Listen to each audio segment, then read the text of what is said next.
नमस्कार। चित्तौड़ दर्शन में आप सभी का स्वागत है। नजर डालते हैं आज के समाचारों की ओर। उदयपुर रेंज के आईजी गौरव श्रीवास्तव शुक्रवार को चित्तौड़गढ़ के दौरे पर है। पुलिस लाइन स्थित अन्वेषण भवन में उन्होंने जिले के पुलिस अधिकारियों की बैठक ली, आवश्यक दिशा निर्देश प्रदान किए एवं जो पेंडिंग प्रकरण है उनका शीघ्र निस्तारण करने के भी निर्देश दिए। उदयपुर रेंज के पुलिस महानिरीक्षक गौरव श्रीवास्तव ने पुलिस लाइन में पुलिस अधिकारियों की अपराध गोष्ठी ली एवं इस दौरान उन्होंने पेंडिंग प्रकरणों का शीघ्र निस्तारण करने, विभिन्न मामलों में वांछित अपराधियों की धरपकड़ करने, माल खाने का अधिकाधिक निस्तारण करने एवं आगामी समय में कानून व्यवस्था संबंधी चर्चा की।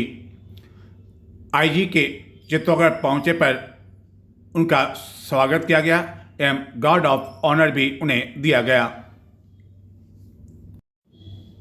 इस बैठक में आईजीपी ने जिले के सभी पुलिस अधिकारियों से परिचय प्राप्त किया एवं उनके कार्य क्षेत्र एवं अपराध की जानकारी ली। खास तौर पर उनका पूरा जो फोकस रहा वह पेंडिंग प्रकरणों का शीघ्र से शीघ्र निस्तारण कर पेंडेंसी प्रतिशत कम करने संबंधी आवश्यक दिशा निर्देश उनके द्वारा प्रदान किए गए। चित्तौड़गढ़ नगर में स्थित ओवर ब्रिज पर गुरुवार रात्रि को एक लोडिंग वाहन डिवाइडर पर चढ़ गया, जिसके कारण रहकर इस ओवर ब्रिज पर रात्रि में यातायात भी प्रभावित हुआ। कई बार इस तरह की घटनाएं हो चुकी है, जिसको लेकर वाहन चालकों का कहना है कि रात में जब इस डिवाइडर के समीप वह पहुंचते हैं तो उन्हें यह डिवाइडर अचानक दिखाई नहीं पड़ता है, जिस कारण आए दिन यहां पर इस तरह के हादसे देखने को मिलते रहते हैं।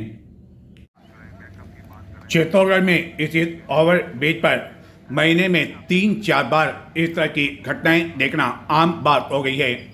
आचार्य महाश्रवण सेतु पर रात के समय इस तरह के घटनाएं इससे पहले भी कई बार हो चुकी है एवं गुरुवार रात्रि को एक लोडिंग वाहन जब पुलिया से नीचे उतरा था तो वह यहाँ स्थित डिवाइडर पर जा चढ़ा, जिसके कारण रहकर यातायात भी प्रभावित हुआ। जबकि एक दिन पूर्व ही बुधवार रात्रि को इसी तरह एक कार भी इस डिवाइडर पर चढ़ गई थी एवं इस लोडिंग वाहन को यहाँ से हटाने के लिए दो क्रेन का सहारा लेना पड़ा। वाहन चालकों का इस संबंध में कहना है कि यहाँ पर जो डिवाइडर बना हुआ है वह सही ढंग से बना हुआ नहीं है एवं जब डिवाइडर के बिल्कुल समीप आते हैं तब उन्हें पता चलता है कि यहाँ पर भी इस तरह का डिवाइडर बना हुआ है, लेकिन जब तक वह ब्रेक लगाते हैं तब तक उनके वाहन इस डिवाइडर के ऊपर चढ़ जाते हैं। यही कारण है कि महीने में 3-4 बार इस तरह के हादसे इस डिवाइडर पर देखे जा सकते हैं, जिसको लेकर कई बार यातायात पुलिस एवं प्रशासन का ध्यान भी आकर्षित किया जा चुका है, लेकिन इसके बावजूद इस डिवाइडर को ठीक नहीं किया जा रहा है। दुरुस्त नहीं किए जाने की वजह से ही इस तरह के हादसे हो रहे हैं।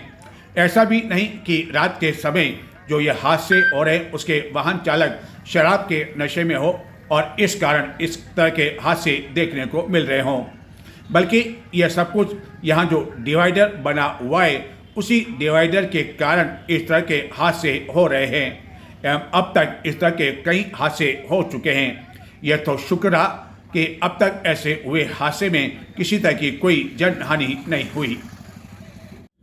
चित्तौड़गढ़ में नगर परिषद की ओर से लाखों करोड़ रुपए की लागत से कई सामुदायिक भवन नगर के विभिन्न क्षेत्रों में जनता एवं पार्षदों की मांग पर बना दिए गए। चाहे कांग्रेस का बोर्ड रहा हो चाहे भाजपा का बोर्ड रहा हो, इस तरह के कई सामुदायिक भवन बना दिए गए, लेकिन इनमें से कई सामुदायिक भवन ऐसे जिसका कोई उपयोग नहीं हो पा रहा है। हालत यह है कि इन भवनों का उपयोग जानवरों के चारे रखने एवं लकड़ियां रखने के लिए तक किया जा रहा है। ऐसा ही एक सामुदायिक भवन कांग्रेस कार्यकाल में चंदेरिया में निर्मित करवाया गया था।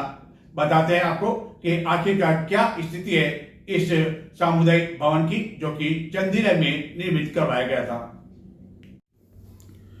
चित्तौड़गढ़ नगर परिषद द्वारा अब तक नगर के विभिन्न वार्डों में लाखों करोड़ रुपए की लागत से कई सामुदायिक भवन का निर्माण करवाया जा चुका है। इन सामुदायिक भवन का निर्माण इसलिए करवाया जाता है ताकि कई लोग विभिन्न आयोजन ऐसे सामुदायिक भवन में करवा सके, लेकिन कई ऐसे सामुदायिक भवन भी है जिसकी किसी तरह की कोई उपयोगिता साबित नहीं हो रही है। यह है चित्तौड़गढ़ नगर के उपनगरीय क्षेत्र चंदेरिया में स्थित एक सामुदायिक भवन, जिसका निर्माण उस समय करवाया गया जब कांग्रेस का बोर्ड था और आनंद कंवर सांधू नगर पालिका की चेयरमैन थी एवं उनके कार्यकाल में ही इस तरह का सामुदायिक भवन तत्कालीन पार्षद एवं जनता की मांग पर करवाया गया। लेकिन हालत यह है कि इस सामुदायिक भवन में जहां तहां लकड़ियां के साथ ही अन्य तरह का कचरा भरा हुआ है एवं क्षेत्र के लोगों ने बताया कि आए दिन यहाँ पर आवारा मवेशी मंडराते रहते हैं और इस सामुदायिक भवन की स्थिति यह बताने के लिए काफ़ी है कि इसका उपयोग कौन कर रहा है। सवाल यह उठता है कि जब इस तरह के सामुदायिक भवन का निर्माण करवाया जाता है तो आखिरकार यह पहले क्यों नहीं सोचा जाता है कि जनता द्वारा इसका उपयोग किया जाएगा भी या नहीं।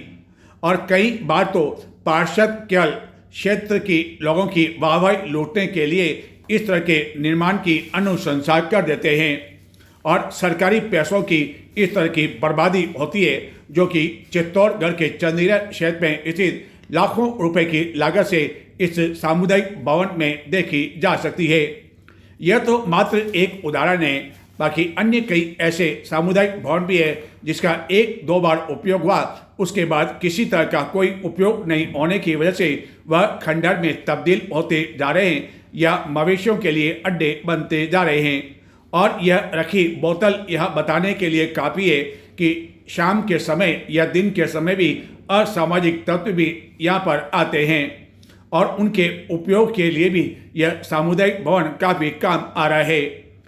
खास तौर पर जानवरों के लिए यह सामुदायिक भवन अब सुरक्षित स्थान बन चुका है, क्योंकि यहाँ पर न तो बारिश की उन्हें चिंता रहती है और न ही अन्य किसी तरह की चिंता, जिसके कारण वह बेधड़क होकर इस सामुदायिक भवन में प्रवेश कर जाते हैं। और यहाँ पर ये लकड़ियाँ आदि किसके द्वारा रखी गई है, इस बारे में सामुदायिक भवन के आसपास रहने वाले लोग कोई भी जानकारी नहीं दे सके। उन्होंने तो यहाँ तक बता दिया कि इसका कभी उपयोग हुआ भी या नहीं, यह भी उन्हें याद। दीपावली पर्व एक सप्ताह दूर है एवं दीपावली का पर्व शुरू होते ही चित्तौड़गढ़ पर बड़ी संख्या में पर्यटकों की रेलम पहल शुरू हो जाती है।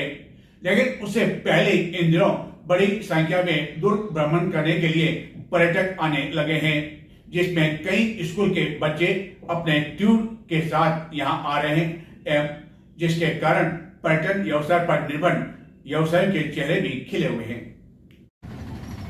गुजरात में दीपावली के दौरान लाभ पांचम के समय अधिकांश प्रतिष्ठान 4-5 दिन के लिए पूरी तरह से बंद रहते हैं, जिसके कारण गुजरात से आने वाले कई पर्यटक उदयपुर के साथ चित्तौड़गढ़ भी दुर्भ्रमण करने के लिए आते हैं एवं दीपावली के समय चित्तौड़गढ़ पर पर्यटकों की काफ़ी अधिक रेलम पहल रहती है। यहाँ तक कि कई होटलें हाउसफुल रहने की वजह से पर्यटकों को कोई जगह तक नहीं मिल पाती है। लेकिन इन दिनों दीपावली से पहले ही चित्तौड़गढ़ दुर्भ्रमण करने के लिए बड़ी संख्या में पर्यटकों के आने की वजह से पर्यटन व्यवसाय पर निर्भर व्यवसायों के चेहरे खिले हुए हैं। कई राज्यों में अभी से दीपावली का अवकाश हो चुका है, जिसके कारण इन दिनों विभिन्न राज्यों से बड़ी संख्या में स्कूल के बच्चे भी टूर पर आ रहे हैं एवं ऐसे कई वाहन यहाँ पहुँचते ही ऑटो चालक उन वाहनों को चारों ओर से घेर लेते हैं, जिसके कारण यहाँ आने वाले पर्यटकों को कई बार परेशानियों का सामना भी करना पड़ता है। और जैसे ही चित्तौड़गढ़ नगर में इस तरह पर्यटकों की कोई भी बस नगर में प्रवेश करती है एवं कई ऑटो रिक्शा उसके पीछे लग जाते हैं एवं जिसके कारण कई बार पर्यटक भी असमंजस की स्थिति में आ जाते हैं। लेकिन कुल मिलाकर इन दिनों बड़ी संख्या में पर्यटक दिन भर पानी नहीं पीना और व्रत रखकर अन्न का एक दाना भी नहीं खाना स्वाभाविक महिलाओं के लिए यह एक कठिन तपस्या होती है। करवा चौथ पर्व के दिन। लेकिन इसके बावजूद हंसी खुशी वह इस व्रत को पूरा करती है, क्योंकि यह व्रत रखा जाता है पति की दीर्घायु के लिए और इसके साथ ही सदा सदा के लिए वह स्वागी बनी रहे।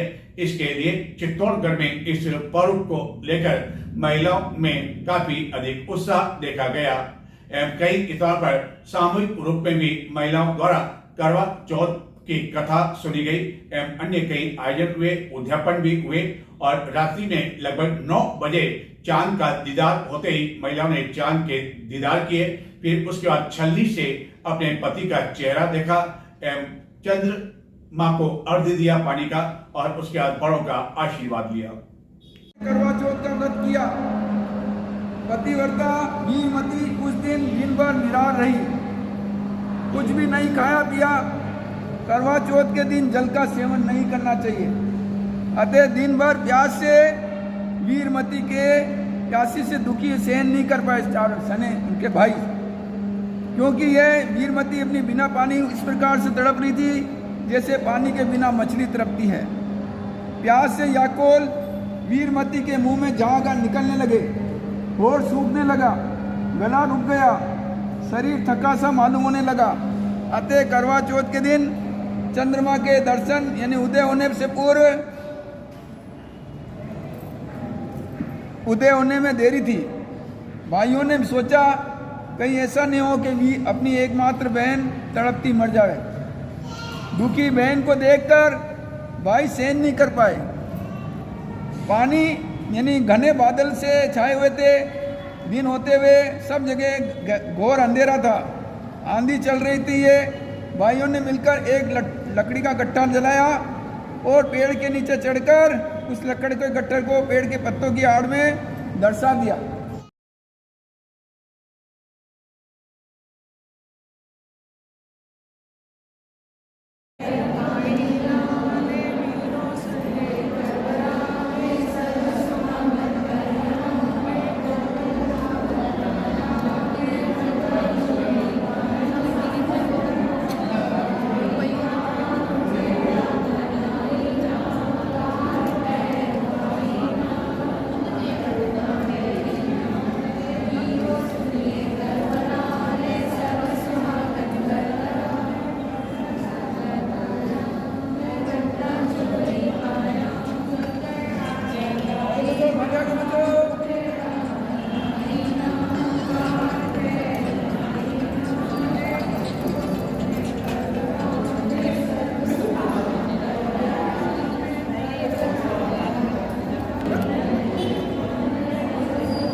सोलह श्रृंगार से सजी महिलाएं और चांद के दीदार का इंतजार।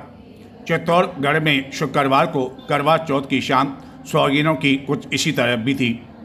पति की दीर्घायु की कामना को लेकर करवा चौथ का व्रत रखे जाने के साथ ही सुहागिनें दिन भर निर्जल एवं निराहार रही। रात्रि करीब 9 बजे चंद्रोदय होने की पर पूजा अर्चना की एवं चंद्र को अर्घ्य देकर जल ग्रहण किया, जिसके पश्चात कथाओं का श्रवण किया गया। बड़ों का आशीर्वाद लेकर व्रत खोला गया। इस दौरान करवा चौथ व्रत के सामूहिक उद्यापन के कार्यक्रम भी आयोजित किए गए। करवा चौथ को लेकर सुहागिनों ने शुक्रवार को भी बाजार से मिट्टी के करवे, पूजन सामग्री, सुहाग की वस्तुएं, पुष्प माला आदि की खरीदारी की। सायं होते ही पूजा की तैयारी शुरू हो गई। महिलाओं ने पूजा का थाल सजाना शुरू कर दिया, 16 श्रृंगार किया। आकर्षक परिधानों से लकदक होकर अपने हाथों में पूजा की थाली लिए समूह में मंदिर या रिश्तेदारों आदि के यहाँ पहुँचने का सिलसिला आरंभ हो गया, जहाँ चौथ माता की स्थापना कर समूह में पूजा अर्चना की गई। घर में सुख समृद्धि एवं पति की दीर्घायु की कामना कर कथाओं का श्रवण कर पटवारी पूजन किया गया एवं रात होते ही कई छतों पर महिलाएं चंद्रोदय का इंतजार करते हुए देखी गई एवं रात्रि लगभग 9 बजे चंद्रोदय होते ही महिलाओं ने जल को अर्घ्य दिया। एक दूसरे के करवे बदलकर जल ग्रहण किया। ओट से चांद के दर्शन कर पति का दीदार करने के साथ ही आरती उतारी और पति के हाथों से पानी पीकर व्रत भी खोला। व्रत खोलने से पहले अपने बड़ों के चरण स्पर्श कर उनका आशीर्वाद लिया एवं उन्हें विभिन्न उपहार भी भेंट किए गए। विभिन्न समाज की ओर से भी चौथ व्रत का सामूहिक उद्यापन का कार्यक्रम आयोजित किया गया।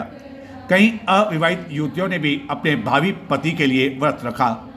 करवा चौथ में जितना महत्वपूर्ण रिश्ता पति पत्नी का होता है, उतना ही अटूट रिश्ता सास बहू का भी माना जाता है, जिसके कारण कई समाज में बहुओं ने अपनी सास को श्रृंगार भी भेंट किया।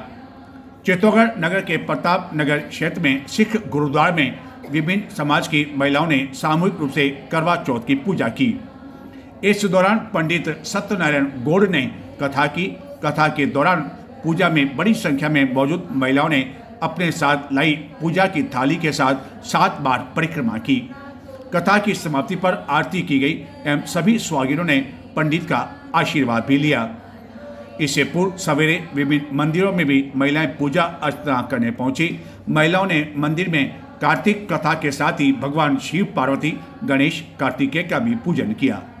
सामूहिक रूप से करवा चौथ की कहानी सुनी गई। कई महिलाओं ने करवा चौथ का उद्यापन भी किया, जिसमें जोड़ों को घर बुलाकर भोजन करवाया गया। शुक्रवार को भी ब्यूटी पार्लर पर दोपहर से ही महिलाओं की भीड़ लगी रही।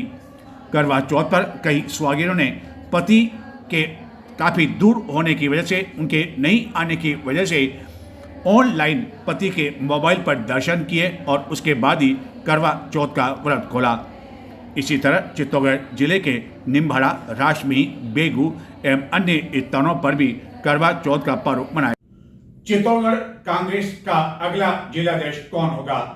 इस महीने के अंत तक या नवंबर महीने के पहले सप्ताह में यह तस्वीर स्पष्ट हो जाएगी, जिसको लेकर अखिल भारतीय कांग्रेस कमेटी की ओर से नियुक्त पर्यवेक्षक एवं राजस्थान प्रदेश कांग्रेस कमेटी की ओर से नियुक्त सह पर्यवेक्षक शनिवार को चित्तौड़गढ़ आ रहे हैं।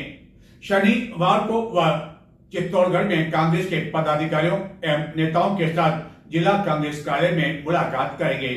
उसके बाद अगले कुछ दिनों तक चित्तौड़गढ़ जिले के विभिन्न विधानसभा क्षेत्रों में दौरा कर कार्यकर्ताओं की नब्ज टटोलेंगे एवं दावेदार की यदि बात की जाए तो जिलाध्यक्ष की दौड़ में 6 से भी अधिक दावेदार इसमें शामिल हैं, जिसमें 1-2 पूर्व विधायक भी बताए जाते हैं एवं जो जानकारी है उसके अनुसार चित्तौड़गढ़ के साथ ही राजस्थान में अधिकांश जिलाध्यक्ष बदल दिए जाएंगे और नवंबर माह के पहले सप्ताह में यह हो सकता है कि उससे पहले इसकी घोषणा हो जाए। तो ये थे आज के समाचार। नमस्कार।